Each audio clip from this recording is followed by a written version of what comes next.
Si vous voulez savoir où sont les voleurs et les espions, ils sont dans votre téléphone. Celui qui est dans votre main, dans la main de votre femme, de votre enfant, c'est lui l'espion principal. Et c'est un espion tueur. Il donne des informations précises à l'ennemi. C'est vos téléphones qui sont dans vos mains qui nous montrent les positions. Je vous demande de faire attention. Voilà, février 2024. Alors, il n'y a pas vraiment eu du flair, c'est le moins qu'on puisse dire. Oui. Hassan Nasrallah. Ce que personne ne savait, effectivement, c'est que ces beepers, ils ont été assemblés en fait en Israël sous la surveillance du Mossad. Et puis, lors de cette opération conjointe entre l'armée israélienne et le Mossad, eh bien, des membres du Hezbollah au Liban, mais aussi en Syrie, recevront ce message. Vous avez reçu un message crypté. La suite, eh bien, vous la voyez, c'est ça.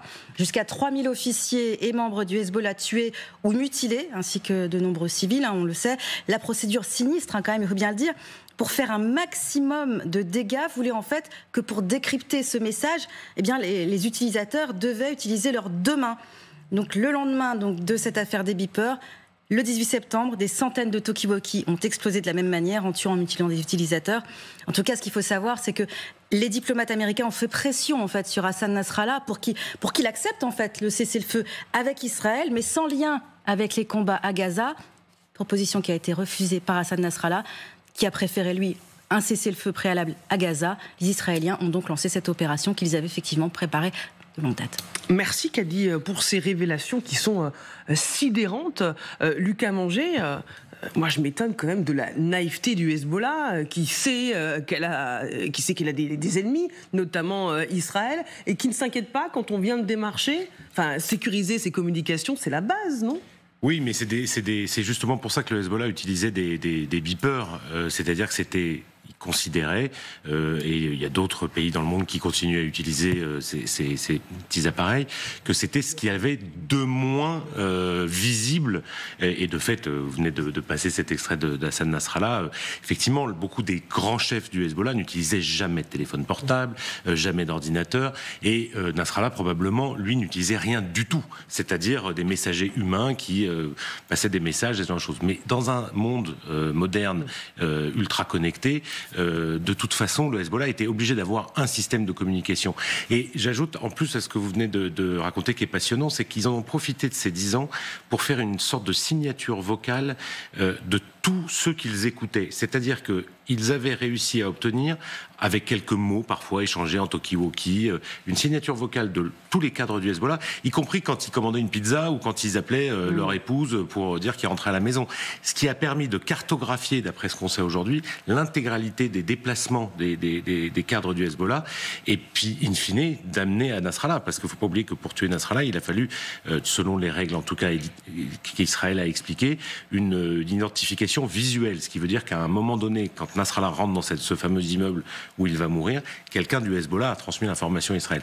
Mais je veux dire, il n'y a aucun service, aucune guérilla, aucun service de renseignement, aucune armée n'est invincible de ce point de vue-là. Et on sait que les Israéliens mettent énormément de moyens humains et financiers sur la technologie et le renseignement technologique.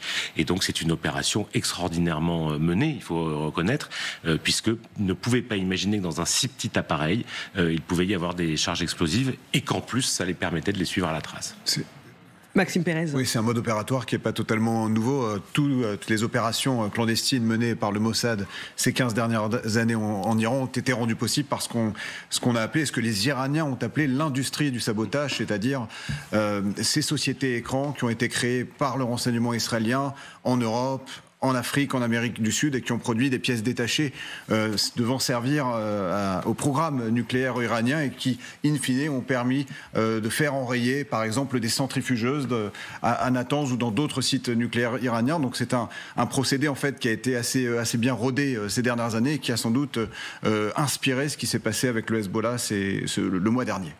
Elisabeth Shepard-Salam. Je rajouterais, on sait aussi que les services israéliens jouent aussi le jeu long, comme on dit, c'est-à-dire qu'ils ont cette patience que tout le monde n'a pas, de faire ça sur 10 ans, 15 ans, pour pour avoir un maximum d'informations, parce que c'est quand même assez impressionnant ce que disait Lucas, d'avoir une cartographie d'une organisation, très peu d'organisations terroristes ou autres. On a ces détails qui les ont permis par la suite d'avoir Nasrallah, mais aussi d'autres depuis et d'autres commandants du Hezbollah. Général Duttard, est-ce que vous êtes aussi surpris que moi par à la fois l'ingéniosité des services de renseignement israéliens et par la faiblesse du Hezbollah qui s'est fait piéger depuis des années? Mais je crois que tout le monde aurait pu se faire piéger, franchement. C'est une opération tellement extraordinaire, qui sort de l'ordinaire, effectivement les meilleurs dans ce domaine-là, moi j'ai été confronté à eux pour d'autres choses, ce sont vraiment les Israéliens, le Mossad est extrêmement exceptionnel, si vous voulez, à la fois dans l'approche technologique et d'aller chercher la bonne personne au bon moment.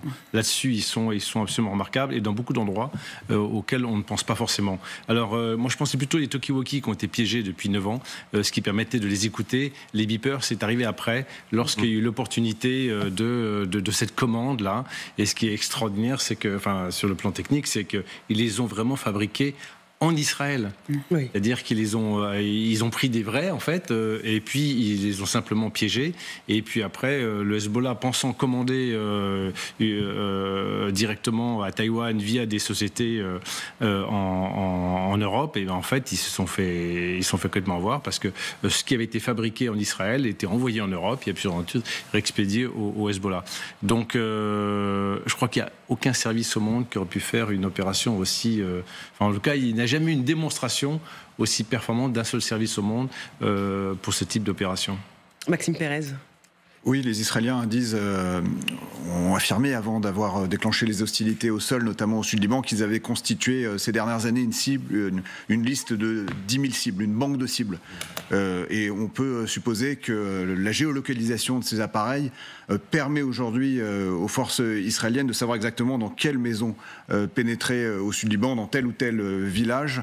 Et que ça continue à servir un certain nombre d'opérations qui sont menées également dans le quartier de Darkieh, notamment des opérations qui visent toujours le haut commandement du Hezbollah, pas plus tard qu'il y a quelques jours, quand on a appris donc que le successeur de Nasrallah avait été visé par une frappe dans ce fief de Beyrouth. Au-delà de cette opération que vous avez décrite, effectivement extraordinaire et sortant de l'ordinaire, y compris des plus belles opérations des services de renseignement, ça a un effet collatéral intéressant, c'est qu'il crée la panique dans la région. C'est-à-dire que tous les ennemis d'Israël aujourd'hui, et c'est le double effet de cette opération des beepers, c'est que j'imagine qu'au plus haut niveau des dirigeants iraniens, que ce soit des dirigeants militaires, des dirigeants politiques, des gardiens de la révolution, il doit y avoir on doit vraiment hésiter à utiliser un téléphone en ce moment. Oui. Chez les hauts gradés des passes d'Aran. Parce que s'ils ont été capables de faire ça, qu'ont-ils en effet prévu côté iranien? De quelle manière sont-ils infiltrés à la fois en renseignement humain et en capacité technologique, et je parle de l'Iran, mais un certain nombre d'autres pays dans la région, la Syrie, l'Irak, les Yéménites doivent se dire, oulala, ils ont vraiment mis le paquet, et donc... Encore une fois, se dire, est-ce que j'envoie un texto? Oui, les questions se posent. Est-ce qu'en envoyant un texto avec mon téléphone, il ne va pas m'exposer à la figure? Bien sûr, surtout à l'heure où Tsahal prépare une opération majeure